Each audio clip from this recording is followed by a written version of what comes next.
Salmos 55. Vamos a leer de los versículos 17 al 23.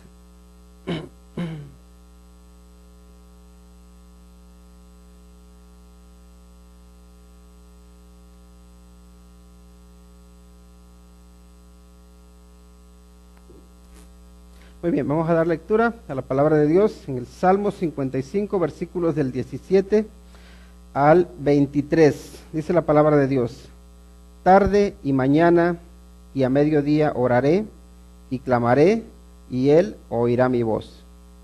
Él redimirá en paz mi alma de la guerra contra mí, aunque contra mí haya muchos. Dios oirá y los quebrantará luego. El que permanece desde la antigüedad, por cuanto no cambian ni temen a Dios. Extendió el inicuo sus manos contra los que estaban en paz con él, violó su pacto. Los dichos de su boca son más blandos que mantequilla, pero guerra hay en su corazón. Suaviza sus palabras más que el aceite, mas ellas son espadas desnudas. Echa sobre Jehová tu carga, y él te sustentará. No dejará para siempre caído al justo. Mas tú, oh Dios, harás descender a aquellos al pozo de perdición. Los hombres sanguinarios y engañadores no llegarán a la mitad de sus días, pero yo en ti confiaré. Oremos. Padre, en el nombre de Cristo Jesús, te agradecemos por tu palabra y te rogamos que nos ayudes a comprenderla y obedecerla. Pedimos la dirección de tu Espíritu Santo, que sea nuestro Maestro. Señor, te rogamos que este tiempo sea de edificación y que traiga gloria a tu nombre. En Cristo Jesús oramos. Amén. Sabemos que la traición es algo que se empieza a ver incluso muy cerca de la caída, ¿no? Sabemos que por un lado, antes de la caída, el diablo de alguna manera traiciona a Dios, porque quiere usurparle lo que no le corresponde. Pero ya después vemos cómo Caín traiciona a Abel. ¿Por qué? Porque lo invita a irse al campo, ¿no? Y cuando le dice vayamos al campo, no le está diciendo vamos que te voy a matar. Le da una apariencia y luego en su corazón llevaba algo distinto. Luego si vemos también, por ejemplo, en Dalila y Sansón, como Dalila le ruega a Sansón que le desvele cuál es el secreto de su fuerza, y Sansón le mentía, ¿no? Y decía, no, pues mira, si hacen esto, si me atan con tantas cuerdas, entonces yo me voy a debilitar. Pero llega un punto en que ya le dice su secreto, ¿no? ¿Y qué es lo que hace Dalila? Pues rápidamente ella le corta el pelo y lo denuncia a los filisteos, y ahí es donde pierde su fuerza, pero no solo pierde su fuerza, pierde su libertad, pierde los ojos y al final pierde la vida. Es una traición muy conocida. También conocemos pues la traición de Judas. El Señor Jesucristo, cuando están ahí sentados a la mesa, dice, uno de ustedes me va a entregar, implicando uno de ustedes me va a traicionar. Y ya empiezan a preguntarse todos, ¿quién será, no? ¿Y qué sucede? Que en cuanto el Señor Jesucristo le da el bocado a Judas, le dice, lo que has de hacer, hazlo pronto.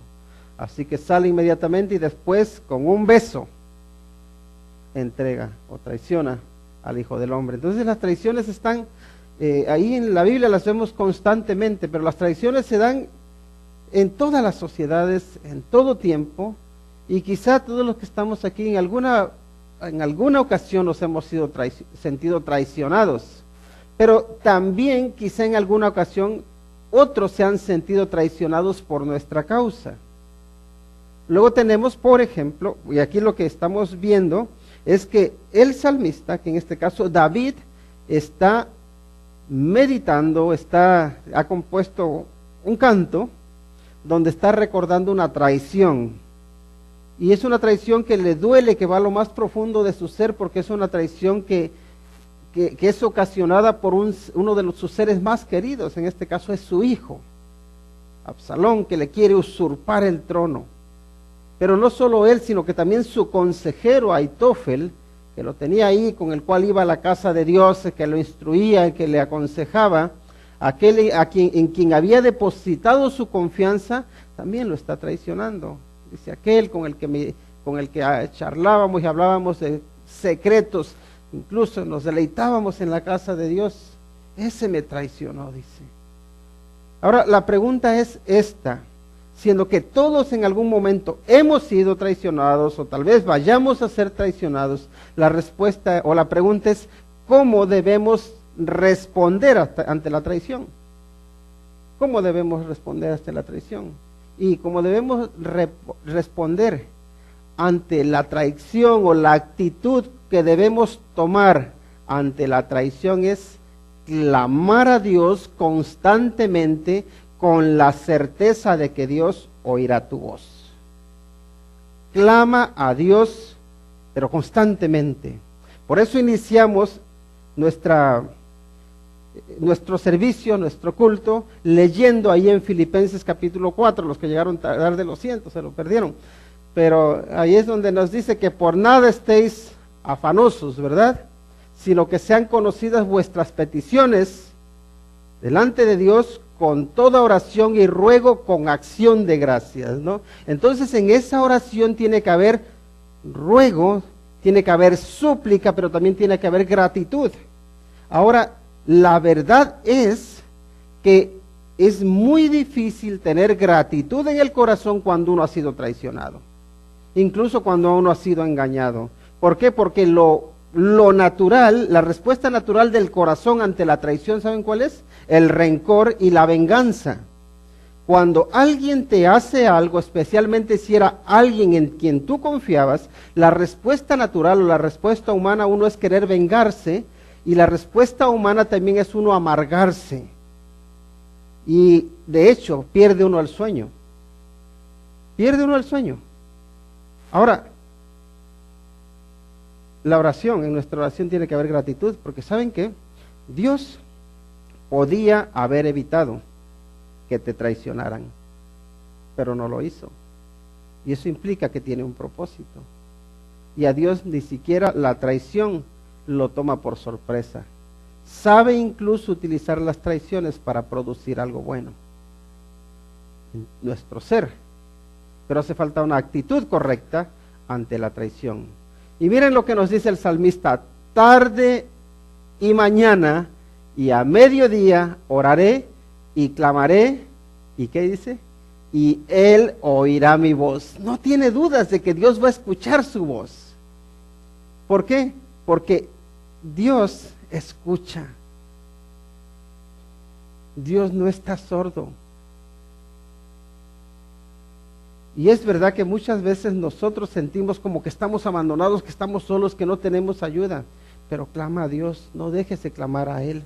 Ahora, fíjense el orden en que habla el salmista. Dice tarde y mañana y a mediodía. Recordemos para los judíos, ¿cuándo empezaba el día? El día empezaba por la tarde. Y todavía sigue empezando el día por la tarde para ellos, ¿eh? Entonces a las 6 de la tarde empieza el día. Entonces por la tarde, al empezar el día, ¿qué hace? Se pone a orar. Y creo que es una buena costumbre que nosotros cuando oscurece, que sería para nosotros, cuando se hace de noche, es que nos vayamos a dormir habiendo orado. Porque muchas veces nos vamos a dormir preocupados, cargados de aflicciones, cargados de ansiedad, cargados de todos los problemas que tenemos durante el día, no los hemos puesto en los pies del Señor. ¿Y qué es lo que pasa? Que ni siquiera podemos dormir. Y si dormimos mal. Pero es importante que nosotros empecemos el día bien. Y para empezar el día bien, ¿saben cómo tenemos que empezarlo? Hay que empezarlo por la noche.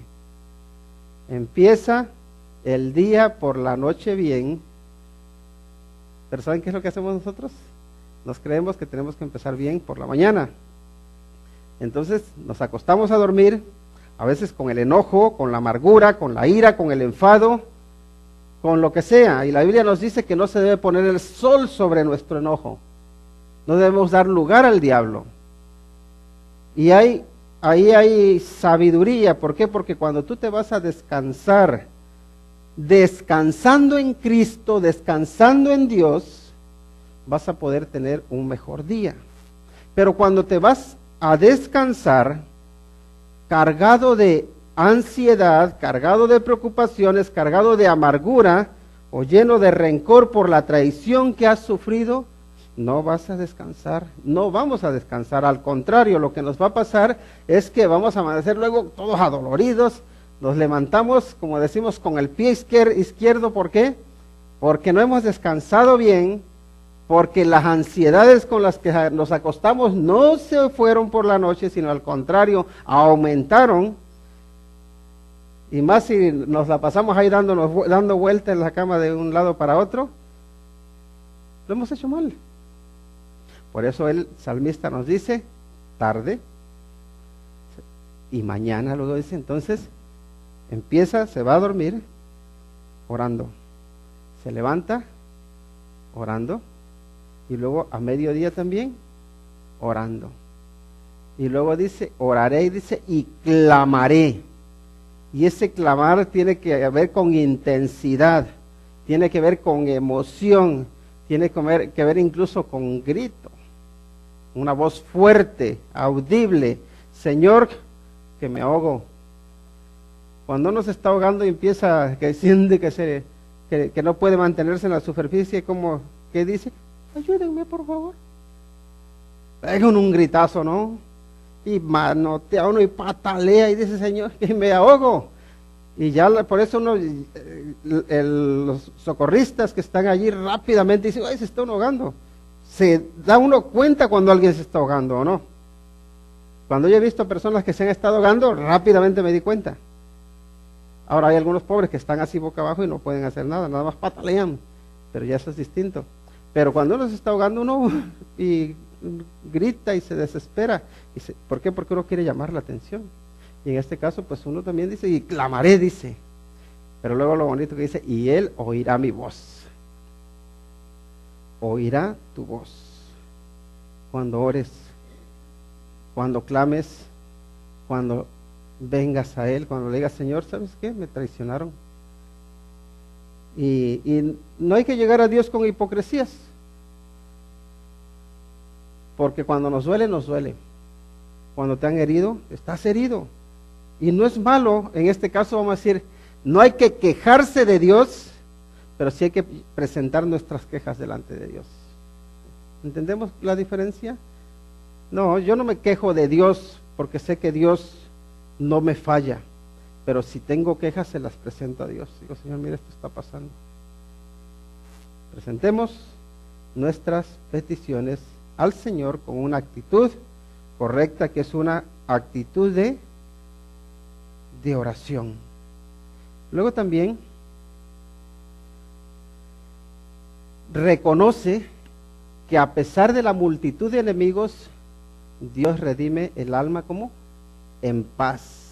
Miren lo que él dice: Él redimirá en paz mi alma de la guerra contra mí, aunque contra mí haya muchos. Los versículos anteriores, los que estuvimos viendo la semana pasada, si recuerdan, él quería, dice, Señor, ojalá tuviera yo alas como paloma.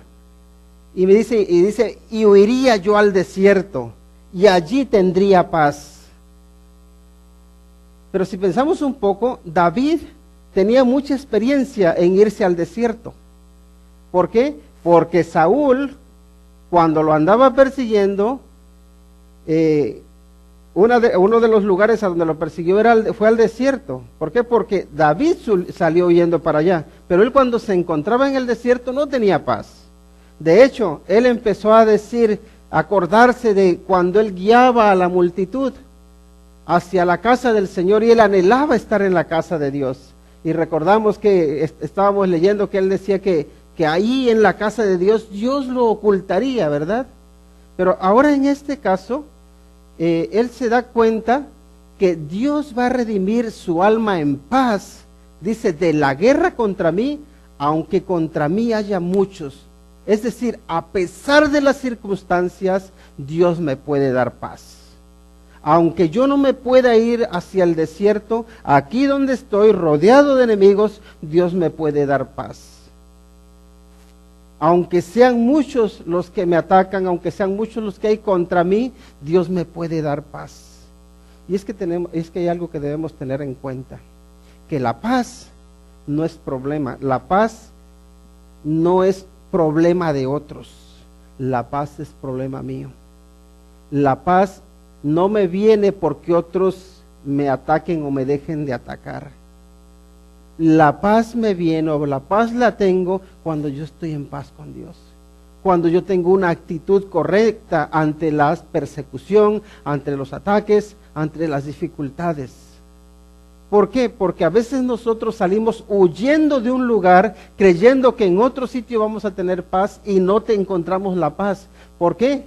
Porque la paz no está en aquel lugar. La paz está en tu relación con Dios, y si tú no tienes esa paz con Dios y esa paz de Dios, te puedes ir al fin del mundo y vas a seguir teniendo los mismos problemas. Aunque te conviertas en un ermitaño, aunque vivas alejado de toda la sociedad, no vas a encontrar paz. ¿Por qué? Porque hay turbulencia en tu corazón. Recuerdo una anécdota de un náufrago que estaba perdido, cayó en una isla desierta. Bueno, desierta, no desierta, sino desierta en el sentido de que no había más gente. Así que ahí estuvo varios meses. Y ya después que lo encontraron, y ya cuando lo encontraron vio que había 3 edificios ahí, bueno, 3 chozas. Y le dice, bueno, ¿y esas 3 chozas? ¿Que hay más gente aquí? Dice, no. Dice, ¿esa de qué es? Dice, esa es mi casa. Oh, ok, qué bien. ¿Y esa choza de ahí? Dice, esa es mi iglesia. Oh, qué bien, qué bien. ¿Y esa? Esa es la iglesia donde iba antes. No estaba yo bien en esa y me fui a otra, buscando paz en otro lugar. Pero ni él solo podía tener la paz. ¿Por qué? Porque el problema no eran los demás, el problema era el mismo. Y a veces eso nos pasa. Andamos buscando paz fuera de nosotros y no la vamos a encontrar. Andamos buscando paz en las circunstancias, andamos buscando paz en que se arreglen los problemas, pero yo les digo una cosa, bueno, ya lo sabrán ahora a estas alturas de la vida, que hoy vas a solucionar problemas, pero buenas noticias, mañana vas a tener más. Y cuando soluciones esos te van a venir más, y más, y más, y más. Y unos le siguen a otros. ¿Hay alguien de nosotros que no tenga algo por solucionar? Y no cuando ya estamos solucionando algo y dices, ahora sí ya salí, ahora sí voy a descansar. Y empiezas y estás terminando uno y te viene el otro. El problema no está en lo que te suceda o en lo que te deje de suceder. El problema está en cómo tomamos las cosas.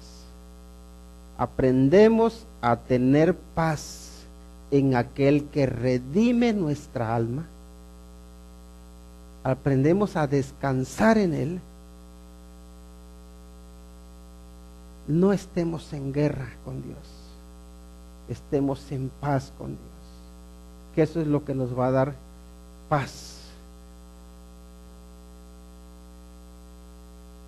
Recuerda también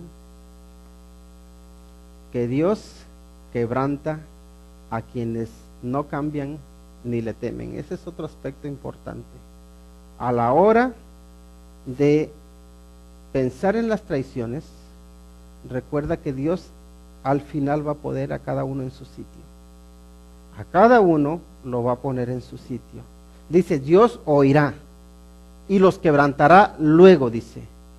¿Quién? El que permanece desde la antigüedad, por cuanto, dice, no cambian ni temen a Dios. Y ese es un aspecto muy, muy serio, porque eso nos suena muy bien cuando son otros los que nos han traicionado. Pero cuando somos nosotros los que hemos traicionado, los que hemos hecho mal, los que hemos fallado, pero luego nos hemos endurecido, cuando sabemos que estamos actuando mal y no cambiamos.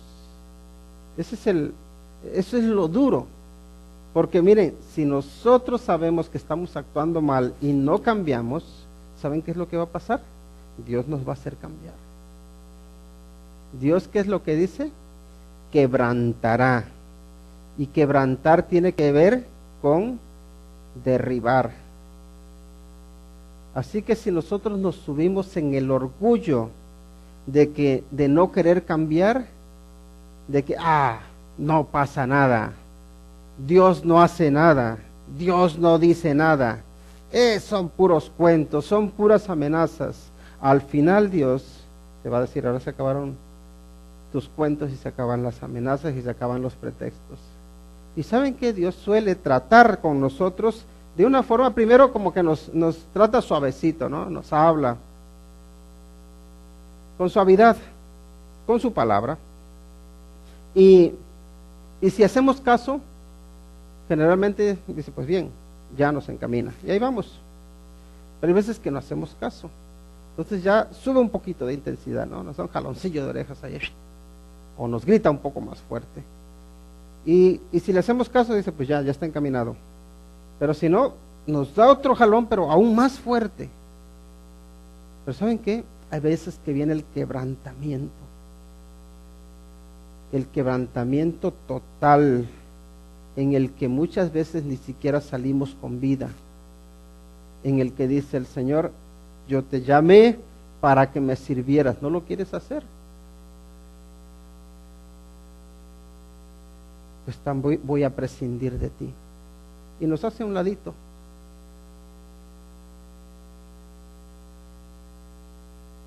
Así que Dios tiene muchas maneras de tratar con las personas, pero trata con ellas. Así que la actitud correcta es, si tú has sufrido la traición, no es que tú te vengues, ni que tú digas, pues aquí el que me la hace me la paga, vas a saber quién soy yo, ahora sí va a salir. Y ya empecemos a decir el apellido que tenemos, ¿no? Cada uno dice, no, ahora sí va a salir lo Torres, va a salir lo Martínez, va a salir lo Fernández, lo Estrada, cada uno va a sacar lo suyo, ¿no? Ahora sí van a ver quién soy yo. ¿Y qué? ¿Qué es lo que hacemos? Dañarnos a nosotros mismos. Nos subimos en nuestro orgullo, pero lo que hacemos nada más es dañar nuestra relación con Dios. Y alejar de nosotros la posibilidad de descansar, la posibilidad de tener paz. La paz está en que perseveremos en Él, porque Él guardará en completa paz aquel cuyo pensamiento en Él persevera, porque en Él ha confiado, dice. Esa es la actitud correcta. Seguimos adelante. Ahora, también es bueno que nosotros seamos precavidos, ¿no? Porque también hay veces que estamos viendo que nos van a traicionar, y nosotros no hacemos nada, no nos escondemos, no evitamos. Y la Biblia también nos dice, ¿no? Que el avisado ve el mal y se esconde. Dice, que viene el toro. Si viene el toro en contra tuya, ¿qué vas a hacer? ¿O qué vamos a hacer? Pues quitarnos. No vamos a estar ahí de valientes para que nos cornee o para que nos lleve.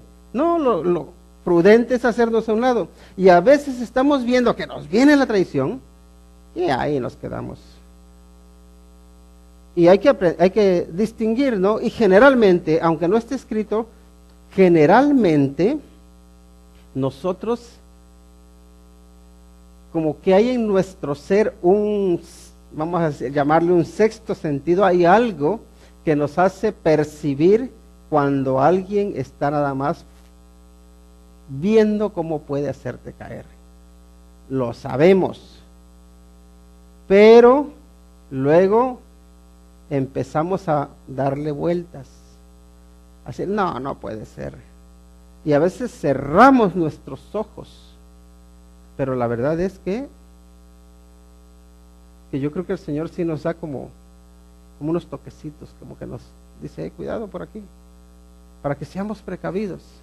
Miren lo que dice: los traidores atacan a quienes están en paz con ellos, y también dice que violan pactos.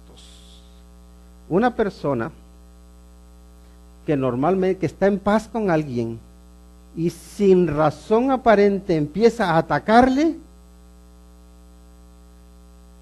lo más probable es que cuando esté contigo también, cuando parezca que está en paz, cuando menos te lo esperes te empieza a atacar. Dices, pero si estábamos en paz. Miren qué es lo que pasó con Saúl y David.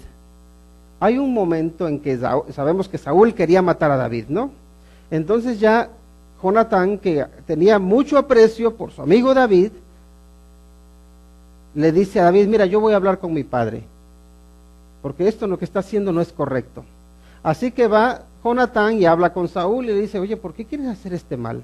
A ver, ¿recuerdas que David es el que libró a Israel de la mano de los filisteos? Él es el que derrotó al gigante. Y Dios nos dio una gran victoria por medio de él. Él no te ha hecho nada malo. Y ya Saúl empieza a recapacitar, dice, pues sí, es verdad. Lleva razón, dice, pues ya, puede estar tranquilo David, que yo ya no le voy a hacer nada. Así que va Jonatán, habla con David, y él mismo lo lleva ahí a la casa de su padre, están ahí todos tranquilos, y ya empieza David a tocar el arpa, pues ya parece que todo está en armonía. Y después dice que un espíritu malo de parte de Jehová vino a Saúl, se encendió en ira contra David y trató de clavarlo contra la pared con una lanza. Estaban en paz. Ya le había dicho, no, que no se preocupe, yo no le voy a hacer daño. Y sin embargo, ahí traicioneramente busca matarlo. Pero también hay algo más allí. Si se dan cuenta, un espíritu malo vino sobre Saúl. Un espíritu de odio, un espíritu de rencor, un espíritu de traición.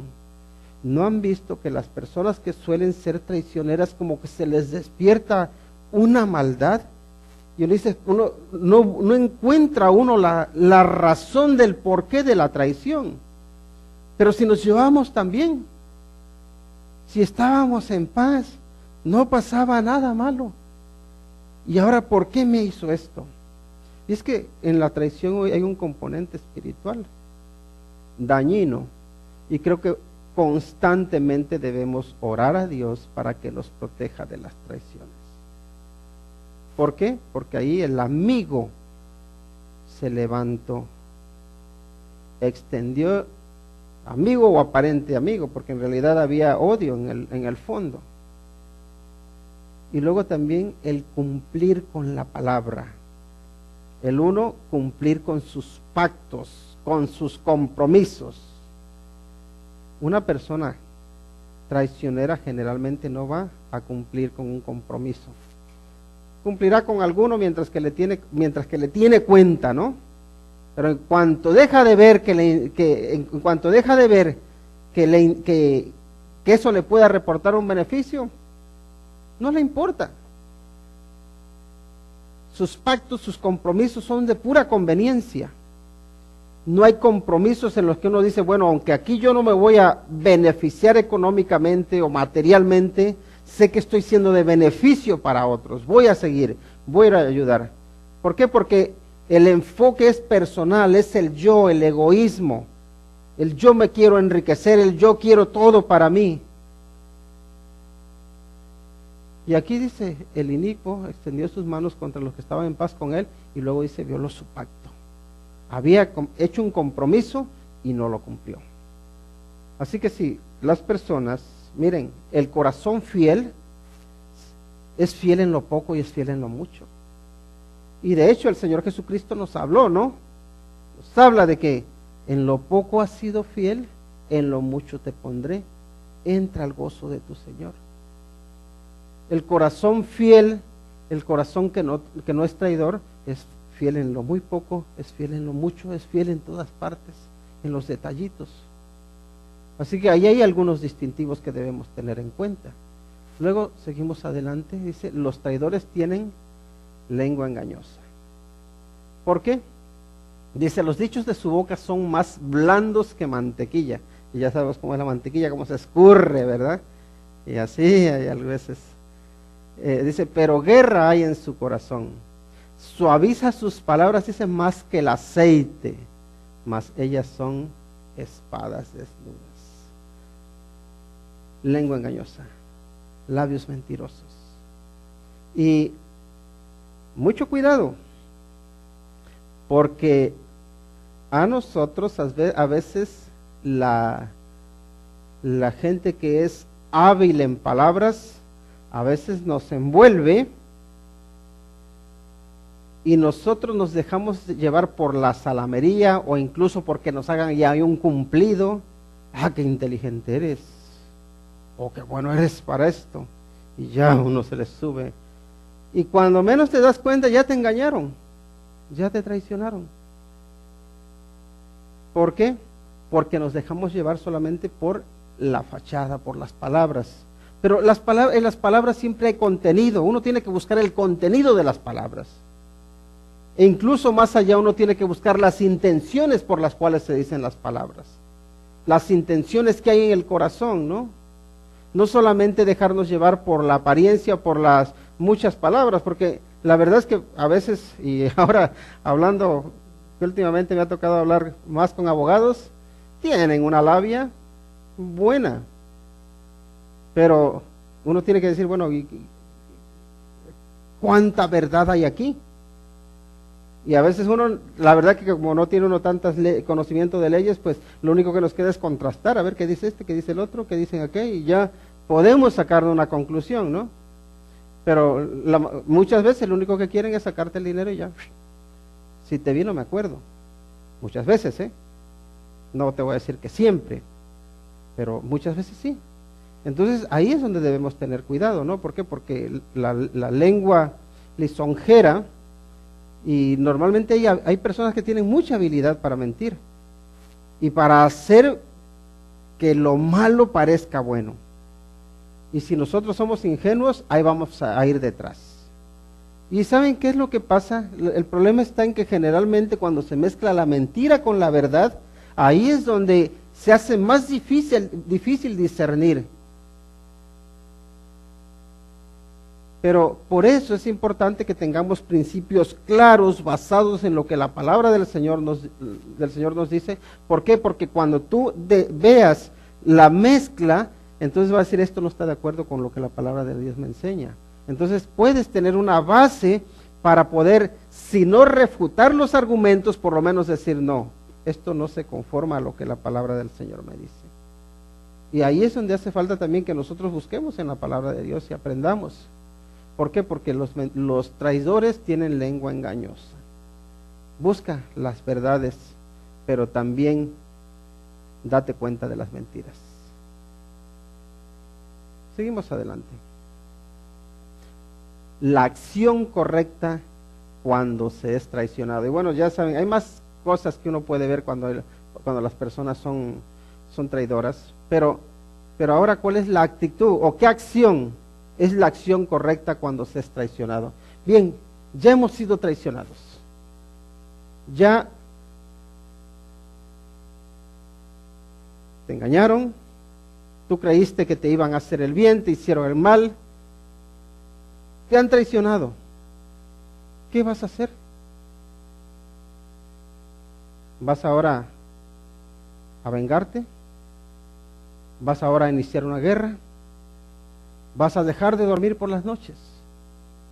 ¿Vas a estarte lamentando constantemente de por qué no me di cuenta antes? Porque a veces así decimos, ¿por qué no me di cuenta antes? Si yo sabía, había algo ahí que me dejaba entrever que no iba bien. Pero ya te engañaron, ¿y ahora qué vas a hacer? Ya has sido traicionado. Aquí es donde ya Él nos dice, echa sobre Jehová tu carga, y Él te sustentará. No dejará para siempre caído al justo. ¿Saben qué? ¿Cuál es el problema? Está en que nosotros en la teoría sabemos que debemos echar nuestras cargas en Dios, que Él nos sustentará, que Él no nos dejará para siempre caídos. Pero ¿qué significa echar en Dios las cargas? Y tiene que ver con confianza, tiene que ver con depositar mi vida, mi futuro, mi esperanza, incluso mis soluciones en las manos de Dios. ¿Recuerdan cuando el Señor dijo, estad quietos y sabed que yo soy Dios? Tiene que ver con dejar de confiar en mí y empezar a confiar en Dios. Y echar sobre el Señor nuestras cargas tiene que ver con arrodillarte delante de Él, exponerle todas tus luchas, todas tus cargas, todos tus problemas y entregárselos. De forma audible, de forma verbal, de forma literal. Tú sabes cuáles son tus problemas, tú sabes cuáles son tus luchas, cuáles son tus cargas.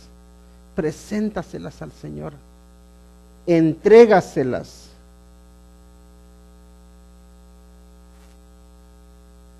Preséntale al Señor tus cargas. Es necesario hacerlo, si no, no vamos a poder descansar. Pero hay que acercarnos a Él con un corazón sincero. Recuerda que Él ya lo sabe todo. Él ya sabe por lo que estás pasando, pero sí quiere que tengamos esa humildad de ir delante de Él y decirle: Señor, esto es lo que me pasa. Traigo estas cargas. Luego también miren lo que dice: reconocer que Él te sustentará. Que te robaron dinero, recuerda que Él va a proveer para tus necesidades. Que te hicieron daño, que te ofendieron, que tú les confiaste algo y te lo destruyeron, recuerda que Él te sustentará, dice. Va a sostener. Él no va a dejar que te caigas, o más bien no va a dejar que seas destruido, porque dice: no dejará para siempre caído al justo. Y cuando has caído en una traición, a veces uno dice ya, y de hecho hay personas que ya no se levantan, que dicen: ya hasta aquí llegó mi vida, yo ya no tengo esperanza. Pero todavía hay esperanza, todavía hay esperanza. Me gusta cómo termina el salmista. Dice: consecuencias que se acarrea el traidor. Dice: mas tú, oh Dios, harás descender a aquellos al pozo de perdición. Mira cuál es el futuro de aquellos que traicionan. Los hombres sanguinarios y engañadores no llegarán a la amistad de sus días. Entonces, consecuencias de aquel que traiciona es que se acarrea primero su destrucción, su ruina. Nunca he sabido que la traición sea el medio que Dios utilice para que una persona tenga éxito. La traición no va a hacer a nadie que tenga éxito. La traición es un peldaño, es un escalón hacia la caída. Esa es una de las consecuencias. Y la otra dice: no llegará a la mitad de sus días. La otra consecuencia es que acorta su vida. Hay una historia de un hombre que se llama, ya vamos a ir concluyendo, un hombre que se llamaba, o le dicen, Juan Bautista Tintoretto, muy famoso en Argentina, porque este era de ascendientes italianos. Llegó a vivir allí a Argentina. La verdad que estudió poco, hasta quinto grado, luego empezó a trabajar. Y miren lo que le pasó a este hombre. Este hombre era común y corriente, normalito. Una muchacha se enamora de él, pero resulta que de esa muchacha estaba enamorada un policía. Y el policía, cuando vio que la muchacha estaba enamorada de este hombre, pues a él se llena de celos, se llena de envidia, y como él tenía la ley en su mano, ¿qué es lo que hizo? Lo arrestó, hizo que lo trituraran, que lo torturaran, perdón, no trituraran, torturaran, hay diferencia. Hizo que lo torturaran, y la verdad que lo pasó muy mal, lo hizo sufrir mucho. Así que este hombre, por venganza, mata al policía. Y ahí empieza una cadena de vida, o desencadena una vida delictiva. Se junta con otros también malhechores y hicieron muchas cosas malas. Hay un momento en el que él conoce a una mujer viuda y él se quiere casar con ella, pero sus padres ya quieren casarla con otro hombre que era rico. Entonces lo que pasa es que él, con fusil en mano, va y la rapta y se la quita a los familiares y se la lleva. A nadie le dijo dónde estaban y ya se fue a un pueblecito en la zona de Mendoza, y ahí empiezan a hacer su vida. Él ya se convierte en un hombre, podemos decir, un hombre de bien. Él ya ha dejado atrás todo lo malo. ¿Por qué? Porque ya no quiere seguir en ese estilo de vida. Pero tenía un amigo que le acompañó en sus crímenes, en sus fechorías. Y ese amigo, cuando se da cuenta de dónde vivía, lo denuncia a la policía. Y la forma en que él les dice o les enseña el lugar o la casa en que este hombre vivía es la siguiente. Dice: yo voy a ir a una casa a pedir ayuda. Ahí van a ver con el que yo voy a hablar, porque es al hombre que están buscando. Así que va a la casa, le pide ayuda a su amigo pues claro, quería ayudarle y lo recibe muy bien. Y ya cuando este hombre se marcha, entonces ya llega un montón de policías, rodean y lo matan. Hasta ahí llegó Juan Bautista, y luego tiene un apellido italiano que es un poco raro, pero Bailoreto le llaman. Quiso dejar una vida de delitos y vivir una vida en paz.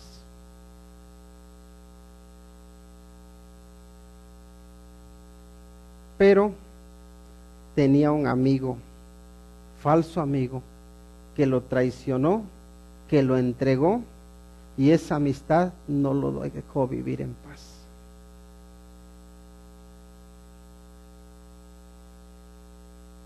¿Qué hay en nuestro pasado, en nuestra vida, que nos traiciona y no nos deja vivir en paz? A veces los amigos del pasado vuelven y nos traicionan. A veces son los vicios del pasado. A veces son los errores del pasado que no hemos tratado con ellos, nos traicionan y no nos dejan vivir en paz. Y pudiendo vivir, no podemos vivir porque estamos atados al pasado. ¿Estás atado o atada al pasado? No permitas que esos amigos vengan y te delaten y te entreguen, porque tienes un amigo actual que se llama Cristo Jesús, y Él te ha dado la libertad y te dice: en mí eres una nueva criatura, las cosas viejas pasaron. Miren lo que dice: echa sobre Jehová tu carga y Él te sustentará, no dejará para siempre caído al justo. Cuando fuimos al viaje misionero allí con los del Power Ministry, recuerdo que una de las prácticas que nos enseñó el que lideraba el grupo, era de que cuando orásemos, que pusiéramos nuestras manos así, diciéndole: Señor, mira, aquí están mis manos, están cargadas de problemas, están cargadas de aflicción, cargadas de mucho dolor. Entonces luego que las volteara y decir: Señor, te entrego todos estos problemas, todas las luchas, todas las aflicciones, todo lo que me asedia, te lo entrego a ti. Y luego volvías a poner las manos así, dice: Señor, ahora por favor llena mi vida de tu esperanza, de tu amor, de tu gozo, de tu vida, lléname de ti. Echa sobre Jehová tu carga, dice, y Él te sustentará, no dejará para siempre caído al justo. Les voy a invitar para que se pongan de pie y que hagamos esa oración y que pongamos nuestras manos así y que le presentemos al Señor todo lo que tenemos. Vamos a orar. Pongan sus manos así. Dios, nos acercamos a ti con muchas cargas, con muchas aflicciones, con muchas preocupaciones, con muchas luchas, con muchas ansiedades, con muchas necesidades. Y Señor, no podemos con nuestras cargas. No podemos, Señor, por eso traemos toda nuestra ansiedad, todas nuestras luchas, todas nuestras dificultades, todo nuestro pecado, y los entregamos a ti. Vuelve tus manos. Te entrego, oh Señor, todas mis cargas, todas mis luchas, toda mi vida, y Señor, descanso en ti. Señor, toma todo eso malo que no sirve para nada, y por favor, Señor, llévalo a la cruz del Calvario, que se quede allí, Señor, crucificado. Vuelve tus manos, ponlas hacia arriba. Señor, te pido porque tú me llenes, porque me llenes de tu paz, porque me llenes de tu fortaleza, porque me llenes de tu sabiduría, porque me llenes de tu amor, porque me llenes de tu palabra, porque me llenes de tu esperanza. Y Señor, te ruego que me permitas vivir esa vida plena que tú ofreces en Cristo Jesús. Dios Santo, te agradezco por Cristo Jesús, porque en Él tengo descanso, porque en Él tengo vida eterna. Gracias, Señor, por tomar mis cargas y por llenarme de tu paz, de tu amor y de tu esperanza. Gracias en el nombre de Cristo Jesús. Amén.